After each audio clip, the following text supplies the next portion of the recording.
Hello बच्चों, मेरा नाम है दुर्गेश मौर्य और आपका स्वागत करता हूँ नॉलेज वर्ल्ड केमिस्ट्री में। आइए पढ़ते हैं नाइट्रेशन। नाइट्रेशन नाइट्रेशन होता क्या है, पढ़ते हैं। नाइट्रेशन में करते क्या है? To introduce nitro group that is NO2 group in benzene ring. Benzene ring हो या फिर कोई एरोमेटिक रिंग हो, एरोमेटिक रिंग हो, किसी भी एरोमेटिक रिंग पे अगर हमको नाइट्रो ग्रुप इंट्रोड्यूस करना है तो हम वहाँ पे नाइट्रेशन कराते हैं, NO2 ग्रुप को इंट्रोड्यूस करते हैं। अगला अगला क्या बोल रहा है? It is the example of EAS reaction.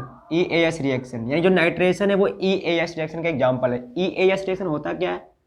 Electrophilic aromatic substitution reaction, इसको बोलते हैं EAS रिएक्शन होता है। इट इज़ 3 स्टेप रिएक्शन, ये 3 स्टेप का रिएक्शन होता है, यानी कि रिएक्शन 3 स्टेप में होता है। अब इसमें नाइट्रेटिंग एजेंट लेते क्या हैं, ये होते क्या है? इसमें एक होता है कॉन्सनट्रेटेड नाइट्रिक एसिड जो वर्क एज बेस, ये बेस का काम करेगा और ये करेगा क्या?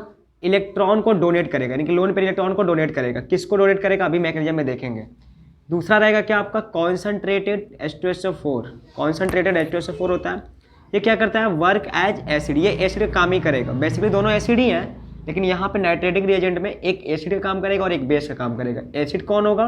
कॉन्सनट्रेटेड नाइट्रिक एसिड जो बेस का काम करेगा, और एसिड दूसरा वाला जो है H2SO4 वो किसका काम करेगा? वो एसिड ही रहेगा। और ये क्या करेगा? डोनेट करेगा क्या? H+ ion. अभी मैकेनिज्म हम लोग देखते हैं, तो चलिए देखते हैं इसका एग्जाम्पल। एक जैसे मुझे करवाना है क्या नाइट्रेशन, किसका? बेंजीन का नाइट्रेशन करवाना है। एग्जाम्पल के तौर पे ये कोई भी हो सकता है, क्लोरोबेंजीन हो सकता है और टोल्यूइन हो सकता है, बेंजिल्डिहाइड, मतलब कोई भी हो सकता है। मैंने एक जनरल रिएक्शन लिया, मैंने बेंजीन का नाइट्रेशन कराया, तो मैंने क्या किया? बेंजीन लिया और इसमें क्या कॉन्सनट्रेटेड नाइट्रिक एसिड और कॉन्सनट्रेटेड H2O4 डाल के थोड़ा सा हीट किया, जिसको हम क्या बोल सकते हैं? इसको हम मिक्स एसिड बोलते हैं। क्या बोलते हैं? Mix acid. तो इधर मैं लिख दे रहा हूँ मिक्स एसिड, ये मिक्स एसिड है, लिया। तो हुआ क्या? जब इस बेंजीन का नाइट्रेशन हुआ तो NO2 ग्रुप जाके इस बेंजीन रिंग पे अटैच हो गया, यहाँ पे देखिए आपको, और इसका नाम क्या हो गया? नाइट्रोबेंजीन। क्या इसको बोलते हैं हम? नाइट्रोबेंजीन बोलते हैं। अब चलिए इसका मैकेनिज्म समझते हैं। तो पहले लिखा हुआ है क्या? इट इज़ 3 स्टेप रिएक्शन, यानी जो रिएक्शन होगा 3 स्टेप में होगा, 3 स्टेप में होगा। पहला स्टेप क्या होगा? Generation of electrophile.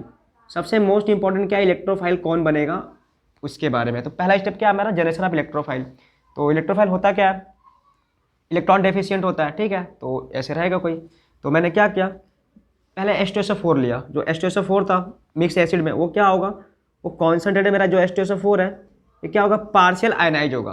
Partial ionise होने के बाद H+ आयन देगा और साथ में HSO4 सिंगल माइनस आयन देगा, जिसको बाइसल्फेट आयन बोलते हैं। तो इससे मतलब नहीं है अभी मेरा, इससे मतलब है। तो फिर क्या होगा आगे? जो मेरा कॉन्सनट्रेटेड क्या है नाइट्रिक एसिड था, वो बेस का काम करेगा और इनके पास कौन आएंगे? H+ आयन आएंगे। तो जो नाइट्रिक एसिड में जो OH ग्रुप है ऐसे, ठीक है, ये अपना लोन पेयर क्या करेगा? ऑक्सीजन इस H+ को देगा और यहाँ पे क्या बन जाएगा? एक देखिए क्या इंटरमीडिएट बन गया बीच में, ठीक है, ऐसे इंटरमीडिएट टाइप का बन जाएगा। और इसमें देखिए जो मेरा OH ग्रुप है, OH2 ग्रुप, सॉरी, ये क्या गुड लिविंग ग्रुप होता है, आसानी से निकलना चाहता है। तो क्या हुआ यहाँ पे? जो ऑक्सीजन है, तो यहाँ से जो ऑक्सीजन थे अपना लोन पेयर दिए थे, जिसकी वजह से उन्हें प्लस चार्ज आया था, तो ऑक्सीजन मोर इलेक्ट्रोनेगेटिव एटम होता है, ये H+ को बियर कर नहीं पाएगा, तो क्या करेगा? बॉन्ड इधर ब्रेक करा देगा। जैसे बॉन्ड इधर ब्रेक होगा, इस पर माइनस आएगा, जिसकी वजह से इसका चार्ज न्यूट्रल हो जाएगा और वाटर के फॉर्म में बाहर निकल जाएंगे। और इधर क्या जो मेरा एक ग्रुप दिख रहा है, जिसको बोलते हैं क्या? N डबल बॉन्ड O, और यहाँ पे एक कोऑर्डिनेट बॉन्ड के O के साथ साथ ये अलग हो जाएगा, और जिसको क्या बोलते हैं? मैंने इसको ऐसे लिख दिया, इसको आप ऐसे भी लिख सकते हैं NO2+ के फॉर्म में, जिसको बोलते हैं कौन सा? Nitronium ion. क्या बोलते हैं? नाइट्रोनियम आयन, जो इलेक्ट्रोफाइल का काम करता है। मेरा पहले स्टेप में इलेक्ट्रोफाइल बन चुका है। अब सेकंड स्टेप में क्या होगा? स्टेप सेकंड में क्या होगा? जो इलेक्ट्रोफाइल ये बना है वो बेंजीन रिंग पे अटैक करेगा, जिसके यानी कि इसको आप ये भी बोल सकते हैं क्या? अटैक ऑफ इलेक्ट्रोफाइल, या फिर क्या कह सकते हैं? फॉर्मेशन ऑफ सिग्मा कॉम्प्लेक्स, यानी एक तरह का इंटरमीडिएट बीच में बनेगा। तो इस कैसे बनेगा? मेरा बेंजीन रिंग है ऐसे, मैंने कोई सिमेट्रिक, सारे हाइड्रोजन तो सेम ही है, मैंने किसी हाइड्रोजन कैसे दिखा दिया। अब ये मेरा इलेक्ट्रोफाइल जो है NO2 ग्रुप, ठीक है, जो नाइट्रोनियम आयन जो इलेक्ट्रोफाइल है, ये क्या करेगा? इस बेंजीन रिंग के पास किसी भी एक हाइड्रोजन के पास आएगा, और जो ये मेरा क्या है?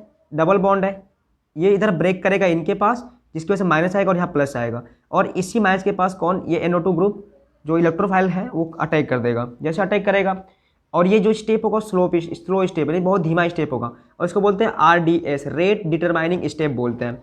जैसे ये हुआ तो NO2 ग्रुप ने यहाँ अटैक कर दिया, यहाँ पे प्लस आ गया मेरा चार्ज, और यहाँ पे NO2H पहले से था और NO2 ग्रुप आपके अटैच हो गया, और इसको क्या बोलते हैं, सिग्मा कॉम्प्लेक्स बोलते हैं। क्या बोलते हैं, सिग्मा कॉम्प्लेक्स बोलते हैं। तो दूसरे स्टेप में मेरा क्या, फॉर्मेशन ऑफ सिग्मा कॉम्प्लेक्स बोल सकते हैं, या फिर क्या, अटैक ऑफ इलेक्ट्रोफाइल बोल सकते हैं। अब तीसरे स्टेप में इधर लिखता हूँ, जगह नहीं था इधर लिख दिया, ठीक है, इधर लिखता हूँ। तीसरे स्टेप में क्या होगा, डीप्रोटोनेशन होगा, यानी जो मेरा प्रोटॉन है, जो यहाँ पे H प्लस है, सॉरी जो H है वो बाहर निकलना चाहेगा। तो देखिए कैसे होगा, यहाँ पे मेरा, मैंने उसको लिख लिया सिग्मा कॉम्प्लेक्स को इस फॉर्म में ऐसे।